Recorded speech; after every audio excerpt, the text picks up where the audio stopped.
Quando se trata do nosso sistema solar, o movimento relativo entre os planetas e a nossa estrela seria gerenciado pelo espaço. Ninguém abandonaria sua posição física anterior, pois seria o espaço que estaria se esticando em volta deles. Quando você estica uma tira de borracha, imagem usada para ilustrar a atuação do espaço, o trabalho é negativo. O espaço se esticaria no sentido, e a força apontaria no sentido contrário. Esse trabalho negativo estaria associado à formação da curvatura do espaço. Ele também iria promover a aproximação tardia do planeta, movendo na direção do ponto futuro, em relação ao Sol. No caso local do nosso sistema solar, o esticamento do espaço, por ser o resultado de um trabalho negativo, promoveria a aproximação tardia do planeta, em relação ao Sol. Na verdade, ao dirigir-se ao periélio, ponto de máxima aproximação da sua órbita, o planeta estaria apenas retornando à sua posição de repouso, que nunca será alcançada. Essa aproximação existe apenas como uma tendência, que teria ficado suspensa ao infinito, preservando o movimento em espiral do planeta através do tempo. Neste momento, o espectador poderia perguntar: se a causa da aproximação entre o Sol e a Terra fosse unicamente a contração contínua do tempo, ou a decorrente expansão do espaço fora daqui, como, então, a Terra poderia se dirigir ao afélio, ponto distal da sua órbita? A resposta existe apenas na teoria, pois você não poderia medir algo que pudesse existir fora do espaço-tempo. A solução para o problema estaria na atuação independente do espaço sobre as massas das estrelas e galáxias, gerando inércia. Se isso fosse aceito como hipótese, daria suporte ao pensamento da maioria dos físicos, de que a vida inteligente não poderia ter surgido na fase de contração do universo, devido ao problema da entropia. A desordem deveria estar sempre aumentando, o que somente seria esperado na fase expansionária. Então, continuemos examinando o evento local de interação entre o Sol e os seus planetas, para melhor entendimento. Se o espaço atuasse sobre a massa da nossa estrela, alterando a sua densidade de forma transitória, mesmo que isso não pudesse ser registrado diretamente, o evento teria reflexos sobre o tempo e sobre o movimento relativo dos planetas. Seria esperado que a curvatura do espaço variasse ao longo do tempo, aumentando ou diminuindo a sua extensão. Isso iria promover o movimento relativo e cíclico, de aproximação e de afastamento dos planetas, em relação ao Sol. Mesmo sem abandonar a sua posição anterior no espaço, um planeta se aproximaria mais, quando a massa da estrela, mesmo conservada, se tornasse mais densa. O volume total do Sol deveria diminuir. Como consequência, a estrela deveria brilhar menos intensamente que o normal.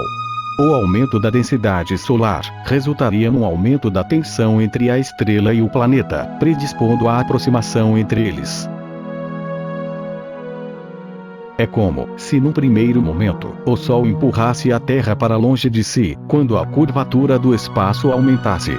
Essa tensão, relacionada ao aumento da energia potencial, iria diminuir se a mesma densidade diminuísse, e a estrela aumentasse o seu volume. Isso iria resultar num afastamento relativo do planeta na direção do afélio, ponto de máximo afastamento da órbita terrestre. Nas duas situações, o planeta e o Sol conservariam as suas posições anteriores no espaço, pois o movimento de curvatura, seja para mais ou para menos, teria o seu registro direto anulado, pela contração complementar do tempo.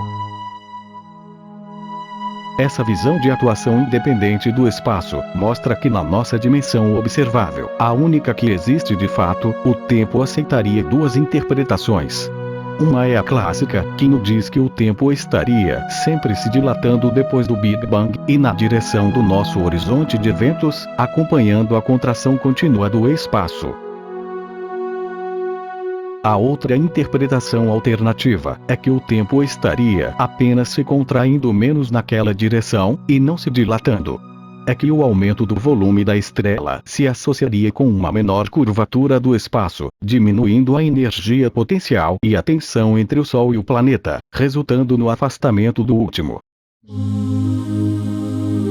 Assim, a desordem poderia continuar acompanhando o movimento expansionário, fora daqui. Isso resolveria um dos paradoxos do espaço-tempo.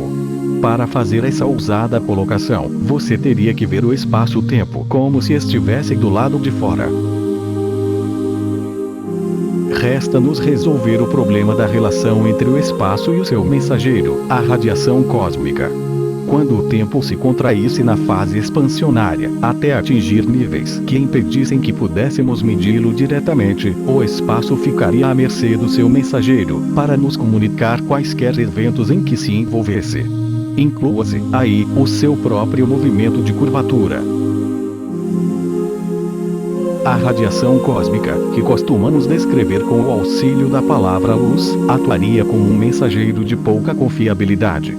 Isso ocorre porque, para ser percebida por nós, a luz teria que assumir certa densidade, a forma de uma nuvem de partículas. Esse processo de empacotamento da luz é conhecido por quantização. Ele resultará no fóton a ser espalhado junto a nós, e que transportará as informações que partiriam das estrelas distantes. Você sabe que as estrelas existem, devido aos fótons que elas nos enviam. Pois bem, a mecânica quântica já demonstrou que a quantização não demandaria tempo mensurável. Isto é, o quantum nos é entregue pronto, no nosso passado. Como vimos no início deste vídeo, sem tempo não existe movimento, seja absoluto ou relativo. Fora do tempo, o universo se tornaria virtualmente estático. Se você atentasse para o conceito de cone de luz futuro do Sol, veria que a profundidade do cone citado dependeria da existência de tempo mensurável. Sem o tempo, as ondas circulares de luz não poderiam se afastar da fonte.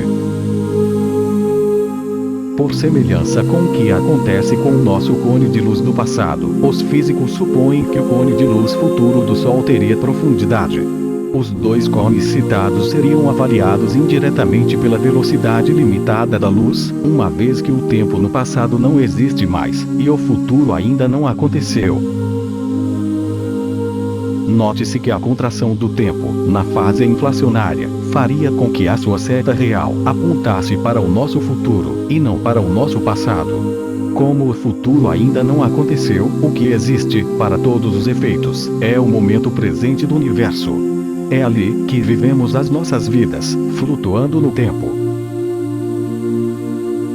A consequência mais importante da contração do tempo, dentro do cone de luz futuro dos eventos pós-Big Bang, seria o virtual achatamento do espaço.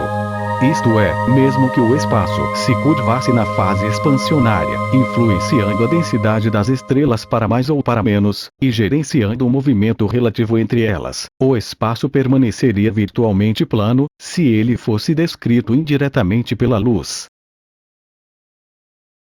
O mensageiro estaria faltando com a verdade, e gerando confusão na nossa forma de avaliar o comportamento do espaço. Talvez fosse melhor pensar que a luz não mentiria, ela apenas estaria na expectativa de que achássemos a interpretação adequada ao seu comportamento harmônico.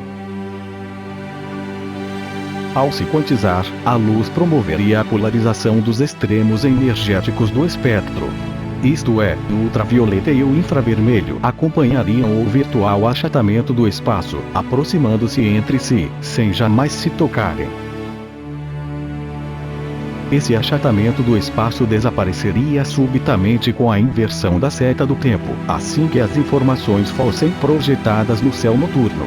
O tempo, retido anteriormente, pode ser finalmente medido pela luz, dando-nos a impressão da instantaneidade da observação dos eventos. O universo estático entra subitamente em movimento relativo e contínuo, desdobrando-se em 3 dimensões no nosso passado. O tempo, como é possível notar, seria uma espécie de dimensão fictícia, empacotada no momento anterior, sendo a responsável pela nossa sensação da profundidade. O tempo, em última análise, é que estaria gerenciando o movimento relativo das estrelas no espaço.